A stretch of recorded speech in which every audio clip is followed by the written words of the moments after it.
Hello guys, कैसे आप सब। फिर से आपका स्वागत है मेरे चैनल पे टेरिफाई संडे में। आज मैं आपके लिए एक न्यू हॉरर स्टोरी लेके आया हूँ। हॉरर मान सकते हो क्योंकि ये एक इंसान ने लिखी है जिसका नाम है लव क्राफ्ट। उन्होंने एक ऐसे ऐसे क्रिएचर्स को जन्म दिया अपनी किताबों में जो आज बहुत ही फेमस है।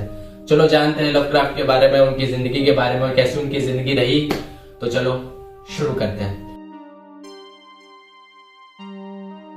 लव क्राफ्ट कौन थे? लवक्राफ्ट 20वीं सदी के एक अमेरिकन प्रसिद्ध लेखकों में से एक थे।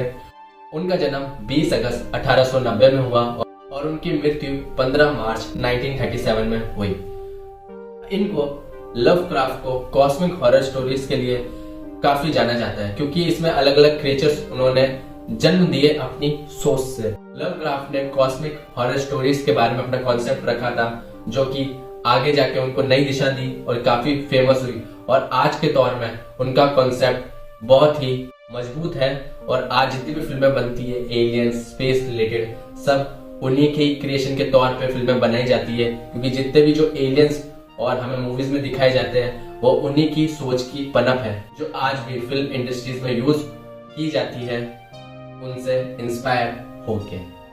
तो सबसे पहले जो उनकी स्टोरी है जो काफी फेमस हुई है द कॉल ऑफ कथलू, जो कि रिलीज हुई थी 1928 में। इसमें एक प्राचीन राक्षस दिखाया गया है जो कि समुद्र की गहराइयों में सो रहा है। ये एक काल्पनिक कॉस्मिक हॉरर स्टोरीज के अंदर आता है जिसको इंट्रोड्यूस कराया था लव क्राफ्ट ने। कथलू जो एक समुद्री राक्षस है जो काफी गहराई में सोया हुआ है प्राचीन सभ्यता के नीचे। और ये माना गया है कि कथलू जो एक राक्षस है अगर ये जाग गया तो इंसानों के लिए काफी मुसीबत बन सकता है और हम इंसान इसके आगे कुछ भी नहीं है और ना हम इसका सामना कर सकते हैं। लवक्राफ्ट का ये मानना है कि जो स्पेस है वहां के जो प्राचीन प्राणी है वो हमारे मुकाबले काफी शक्तिशाली है और हम इंसान कुछ भी नहीं कर सकते उनके आगे। हम उनके सामने कुछ भी नहीं है, एक चींटी के समान है। अगर वो हम पे आक्रमण करते हैं, हमारी दुनिया पे राज करने की कोशिश करते हैं तो हमें झुकना ही होगा, हम कुछ नहीं कर सकते। कैथलू कैसे दिखता है? कैथलू एक 160 फीट टॉल राक्षस है।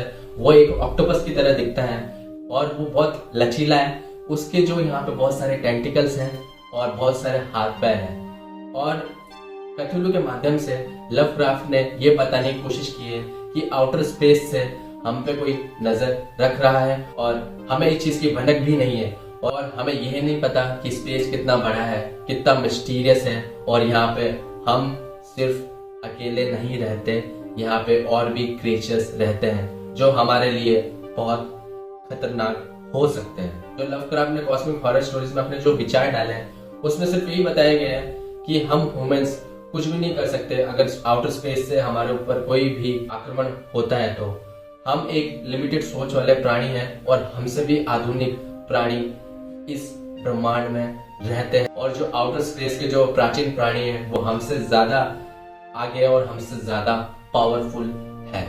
चलो बात करते हैं लवक्राफ्ट की फेमस क्रिएशंस के बारे में। मैं 3 क्रिएशंस के बारे में बताने जा रहा हूँ और वीडियो ज्यादा लंबी हो जाएगी तो उन क्रिएशंस के बारे में मैं बाद में एक अलग सी वीडियो बना दूंगा। तो पहले क्रिएशन का नाम है the call of Cthulhu, second creation का नाम है न्यायरलाथोटेप, थर्ड क्रिएशन का नाम है द ओल्ड वंस।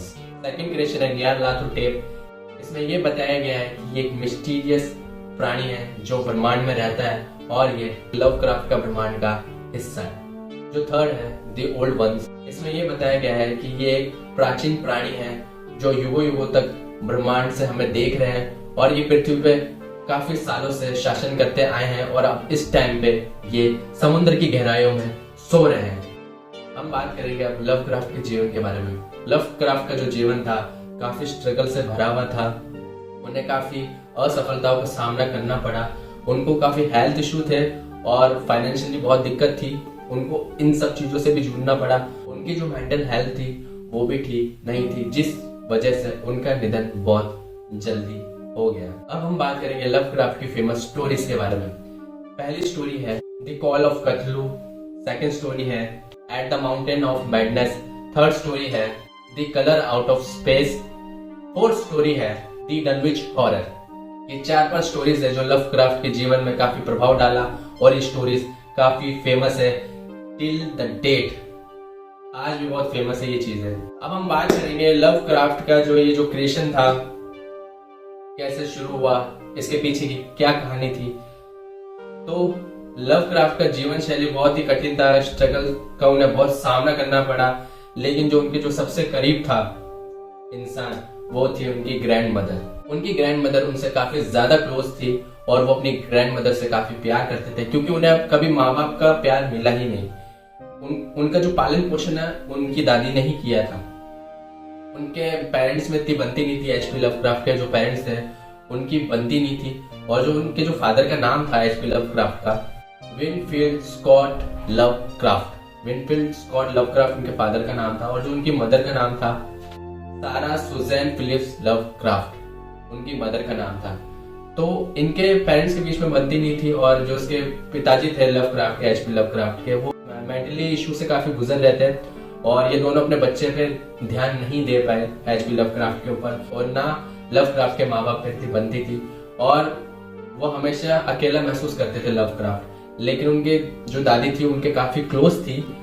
1921 में उनकी दादी का निधन होने के बाद लवक्राफ्ट की जो मेंटल जो हेल्थ थी वो काफी डाउन हो गई। उन्हें काफी अकेला महसूस होने लग गया, और उन्हें ऐसा लगा कि मैं अकेला हूँ इस दुनिया में। उन्हें एक डर उनको सताने लग गया, क्योंकि उनसे कोई बात नहीं करता था, हमेशा अकेले रहना, और बाद में उन्हें बुरे बुरे ख्याल आने लगे। वो बोलते हैं ना कि हम जब अकेले होते हैं तो हमें जो सपने आते हैं ना वो कुछ भी आ जाते हैं, ठीक है। उनके अंदर इतना डर बैठ गया था, इतनी इनसिक्योरिटी हो गई थी उन्हें कि उन्हें अंधेरे के सिवाय कुछ दिखाई नहीं देता था। उनको ये लगता था कि सब कुछ ओवर हो गया है। तब उनको जो सपने आते थे उसमें ये सारे क्रिएचर पनपते थे।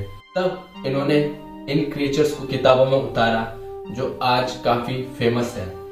उनके दिमाग में आउटर स्पेस के क्रिएचर्स, ठीक है, अलग अलग टाइप के एलियंस, कैसे वो हमारी पृथ्वी पे अगर हमला कर दे तो हम कुछ नहीं कर सकते, ये सब उनके माइंड की ही क्रिएशन थी। उनको ये नहीं पता था कि उनके जो ये सपने हैं वो आने वाली जनरेशन को इतना मतलब इन सब से इंट्रोड्यूस करवाएंगे, जो आज हमारे लिए काफी हेल्पफुल है। भले ही उनको उनकी मृत्यु से पहले इतना सराहा ना गया हो, लेकिन उनकी मृत्यु के बाद उनकी लिखी हुई कहानियां, ठीक है, जो उनके खुद के बनाए हुए जो क्रिएचर्स थे वो आज इतने फेमस हैं, जिनको हम आज मूवीज में देखा करते हैं। और हमें इतना खुशी होती देख के कि ऐसी भी चीजें असल लाइफ में एग्जिस्ट करती है। तो सैल्यूट टू एचपी लवक्राफ्ट, जिन्होंने इतने अच्छे अच्छे क्रिएशंस हमें बना के दिए, जो आज हम एंजॉय कर रहे हैं। और काफी सारी जो मूवीज बनती है वो इनसे इंस्पायर होकर बनती है। तो ये थी मेरी एचपी लवक्राफ्ट और द कॉल ऑफ क्थुलू के ऊपर मेरी स्टोरीज। कैसी लगी प्लीज बताना, लाइक करें, सब्सक्राइब करें, शेयर करें, अपने भाई को आगे बढ़ाए जल्दी। बाय।